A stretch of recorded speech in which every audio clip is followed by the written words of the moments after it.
नमस्कार। तो जैसा कि आप जानते हैं कि विपक्षी इंडिया अलायंस 2024 की लड़ाई में मोदी से लड़ते लड़ते मीडिया से लड़ने लगा। मैंने आपको बताया था और आप अच्छी तरह से जानते हैं, इस वक्त देश में, पूरे देश में लगभग इसी खबर पर चर्चा हो रही है कि जो विपक्षी गठबंधन है, जो 28 पार्टियों का इंडिया अलायंस है, उसने 14 पत्रकारों पर बैन लगा दिया, प्रतिबंध लगा दिया। इसके कारणों को लेकर मैंने पिछली जो मेरी वीडियो थी उसमें भी मैंने चर्चा की थी। मैं उन कारणों को आगे बढ़ाऊंगा, लेकिन एक बड़ी दिलचस्प जो बात सामने आती है वो ये, 28 पार्टियां हैं जो 14 एंकर से, 14 पत्रकारों से डर गई। यानी औसतन एक पत्रकार में, ये जो पत्रकार है, एक एक पत्रकार दो दो राजनीतिक पार्टियों को डराने का जो है वो मादा रखता है। तो एक पत्रकार से दो राजनीतिक पार्टियां डर गई, ये एक औसत निकलता है। ये बड़ा एक जो है सोशल मीडिया पर लोग इस तरह से बात कर रहे हैं, इसलिए मैंने आपको बताया, लेकिन ये बड़ा गंभीर मसला है, ये हंसी मजाक का विषय नहीं। इससे पहले कि आगे बढ़ो, मैं आपको बता देता हूं, आप जानते हैं वैसे कि ये जो बैन हुए हैं, जिन पर प्रतिबंध लगाया गया, उनमें कौन कौन से नाम शामिल है। उनमें सुधीर चौधरी का नाम शामिल है, जो कि आज तक में है, चित्रा त्रिपाठी आज तक से, अदिति त्यागी भारत एक्सप्रेस से हैं, इसी तरह से रूबिका लियाकत जो हैं भारत 24 से हैं, फिर गौरव सावंत और शिव अरूर जो आज तक का इंग्लिश जो चैनल है इंडिया टुडे वहां से हैं, प्राची पराशर हैं इसमें इंडिया टीवी से हैं, अर्नब गोस्वामी रिपब्लिक टीवी जो है वहां से हैं, न्यूज 18 इंडिया से जो है अमन चोपड़ा हैं, अमीश देवगन हैं, और टाइम्स नाउ से नाविका कुमार हैं, और टाइम्स नाउ भारत से सुशांत सिन्हा हैं। इसी तरह से न्यूज 18 इंडिया का जो इंग्लिश चैनल है वहां से आनंद रंगनाथन हैं, और इसके साथ जो है मैंने बाकी नाम तो बताई, जो इसमें 14वां नाम है वो मेरा नाम है, अशोक श्रीवास्तव, डीडी न्यूज से जो दो टूक प्रोग्राम करते हैं, 14वां नाम मेरा है। तो जैसा मैंने कहा था कि ये अपने आप में आज़ादी के बाद पहली बार ऐसा हो रहा है कि इस तरह से एक फतवा निकाला गया पत्रकारों के खिलाफ। लेकिन ये कारण क्या है, इसके थोड़ा डिटेल में जाएं कि दरअसल कांग्रेस के नेता ये कहते हैं कि ये जो पत्रकार हैं ये नफरत फैलाने का काम करते हैं, ये लोग ऐसे मुद्दों पर डिबेट करते हैं, और इन नफरत के दुकान में हम ग्राहक नहीं बनना चाहते, ऐसा कहा जाता है। लेकिन अब सोचने वाली बात यह है कि क्या कांग्रेस के नेता जो कह रहे हैं उसमें कितनी सच्चाई है।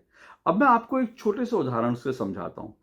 मैं खुद अपने प्रोग्राम में बीते करीब करीब हफ्ता 10 दिन से मैं एक ऐसे विषय पर डिबेट कर रहा हूं जो आप कह सकते हैं धर्म से जुड़ा मसला है, और कांग्रेस को या विपक्ष को लग सकता है कि ये मैं हेट स्पीच के ऊपर काम कर रहा हूं, या मेरे ये जो प्रोग्राम है हेट स्पीच के दायरे में आते हैं, मेरे ये प्रोग्राम जो है नफरत फैलाने के दायरे में आते हैं। मेरे वो कार्यक्रम क्या है? मेरे वो कार्यक्रम है जिनमें मैं ये बात कर रहा हूं कि क्या सनातन को जिस तरह से विपक्ष लगातार निशाना बना रहा है, क्या ये हिंदू फोबिया की निशानी है? क्या सनातन को जिस तरह से निशाना बना रहे हैं उसके पीछे विपक्ष की मंशा क्या है? क्या 24 की लड़ाई जो है वो सनातन के मुद्दे पर लड़ी जाएगी, सनातन धर्म के मुद्दे पर, हिंदुओं के मुद्दे पर? क्या इस तरह का पोलराइजेशन करने के ऊपर लड़ा जाएगा? अब आप ये सोचिए, इस तरह की डिबेट मैंने अकेले नहीं करी, कई पत्रकारों ने, कई टीवी चैनल्स ने की है, लेकिन सवाल यह है कि ये डिबेट का विषय आया कहां से? ये जो 14 पत्रकार हैं इनमें से किसी ने भी ये डिबेट का विषय नहीं दिया। ऐसा नहीं है कि इनमें से 14 पत्रकारों ने अपने पेट से निकाल दिया ये डिबेट का विषय, या इन 14 पत्रकारों ने जो है अपना कोई आइडिया निकाला, अपने जो है दे दिया। ये पूरा का पूरा अगर डिबेट आज सनातन पर हो रही है तो इसलिए हो रही है क्योंकि बीते एक हफ्ते से लगातार ये जो इंडिया अलायंस है, विपक्षी गठबंधन है, उसके नेता लगातार जो है सनातन को लेकर, सनातन धर्म को लेकर, हिंदुओं को लेकर लगातार वो अपमानजनक बयान दे रहे हैं। आपको मालूम है अच्छी तरह से, पहले स्टालिन ने यह कहा कि जो हिंदू जो सनातन है, सनातन जो है इनका समूल नाश कर देना चाहिए। वो ये कहते हैं कि सनातन जो है वो डेंगू है, मलेरिया है, जो है वो मच्छर हैं, इनका समूल नाश कर देना चाहिए, ये बचने नहीं चाहिए। और इसी तरह से उसके बाद जब ये डिबेट आगे बढ़ी तो ए राजा आते हैं, वो कहते हैं कि डेंगू और मलेरिया तो छोटी चीज है, सनातन जो है, सनातन धर्म जो है वो दरअसल वो और कुछ नहीं है, वो तो बल्कि एड्स और कुष्ठ रोग जैसा है जिससे घृणा करनी चाहिए और इसको खत्म कर देना चाहिए, इसको बिल्कुल खत्म कर देना चाहिए। इस तरह की जो बातें हैं ये डीएमके के नेता लगातार कह रहे हैं। अच्छा, उसके बाद क्या हुआ कि ये लगातार डिबेट चलती रही, क्योंकि प्रियंक खड़गे जो हैं वो कांग्रेस के राष्ट्रीय अध्यक्ष के बेटे हैं। उन्होंने इस डिबेट को आगे बढ़ाया। उन्होंने कहा कि भाई, उन्होंने एक तरह से सहमति जता दी जो कुछ स्टालिन ने कहा था, जो इंडिया अलायंस के नेता है। फिर जो है इसके समर्थन में कार्ति चिदम्बरम, जो पी चिदम्बरम के बेटे हैं, वो आ गए। उन्होंने इस डिबेट को आगे बढ़ा दिया। तो इस तरह से एक के बाद एक जो तमाम लोग हैं, जो इंडिया अलायंस के नेता हैं, वो इस डिबेट को आगे बढ़ाते रहे। दूसरी तरफ स्वामी प्रसाद मौर्य, वो लगातार जो है कहते हैं कि हिंदुओं को कहते हैं हिंदू धर्म जो है वो धोखा है। वो ये कहते हैं कि जो आरजेडी के नेता हैं वो कहते हैं कि रामचरितमानस कूड़ा करकट है।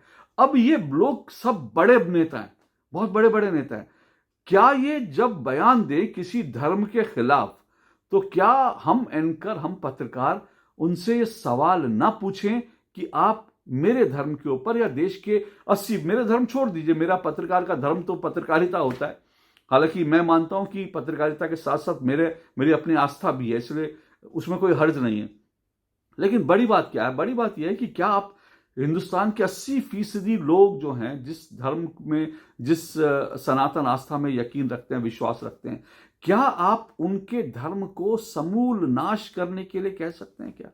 अब समूल नाश आप कैसे करेंगे, ये भी तो बताइए ना। अगर आप कहते हैं सनातन का समूल नाश करना है, तो आपको 80% जो देश की आबादी है उसका समूल नाश करना पड़ेगा। कैसे करेंगे आप 80% लोगों का समूल नाश कैसे करेंगे देश के, भारत के?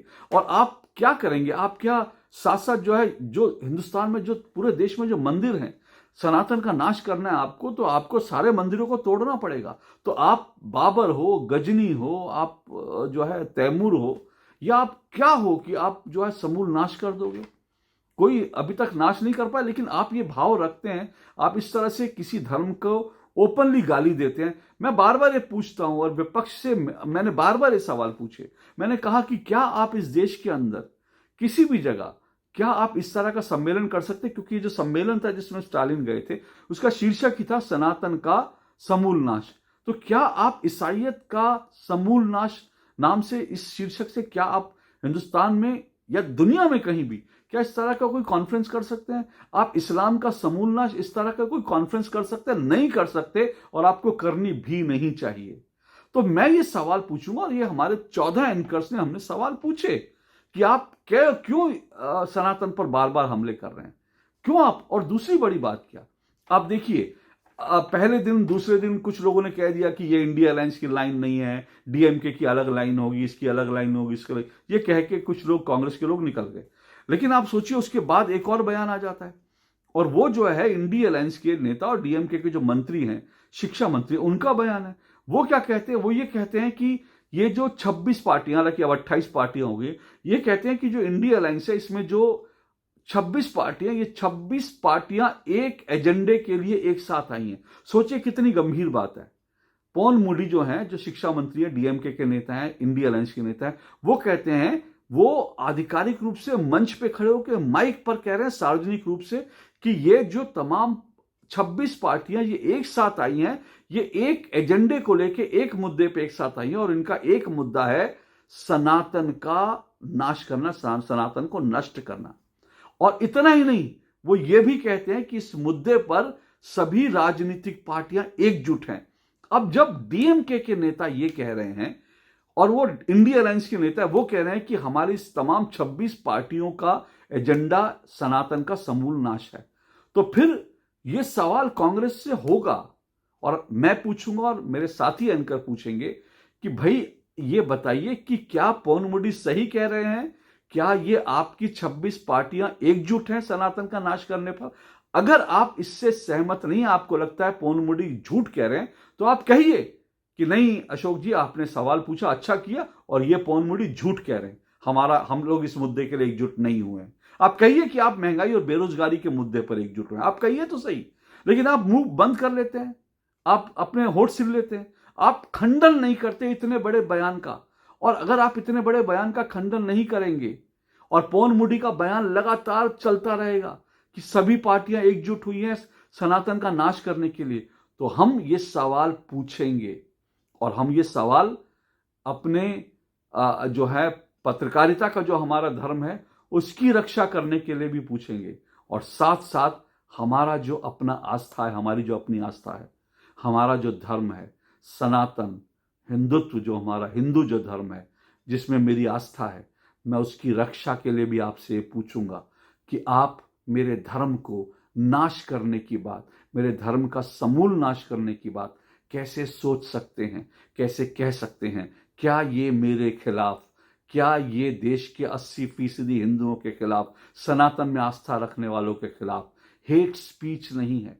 ये सवाल मैं पूछूंगा, अपने पत्रकारिता के धर्म को निभाने के लिए भी पूछूंगा, और साथ साथ अपने धर्म को बचाने के लिए, अपने धर्म की लड़ाई, अपने सनातन, अपने हिंदू धर्म की लड़ाई के लिए भी मैं आपसे सवाल ये पूछूंगा। और आप अगर इस सवाल को पूछने के लिए आप मेरा बॉयकॉट करते हैं, मेरा बहिष्कार करते हैं, तो मुझे इसकी कोई चिंता नहीं है। कहते हैं धर्मो रक्षति रक्षित है। जो धर्म की रक्षा के लिए खड़ा होता है उसकी रक्षा होती है, उसकी रक्षा ईश्वर करते हैं। तो आज अगर हम अपने पत्रकारिता धर्म की रक्षा करने के लिए खड़े हुए हैं, अपने हिंदू धर्म की और साथ साथ अपने सनातन धर्म की रक्षा के लिए खड़े हुए हैं, सवाल पूछ रहे हैं, तो उसके बाद अगर आप हम पर हमले करेंगे, आप हम पर बैन का हमला करेंगे, आप हमारे प्रतिबंध लगाने का हमला करेंगे, आप हमारे बहिष्कार का हमला करेंगे, या नौकरी से हमें निकाल देने के लिए कुछ अलग तरह के हमले करेंगे, तो इन हमलों से हम नहीं डरेंगे। आज के लिए इतना ही। नमस्कार।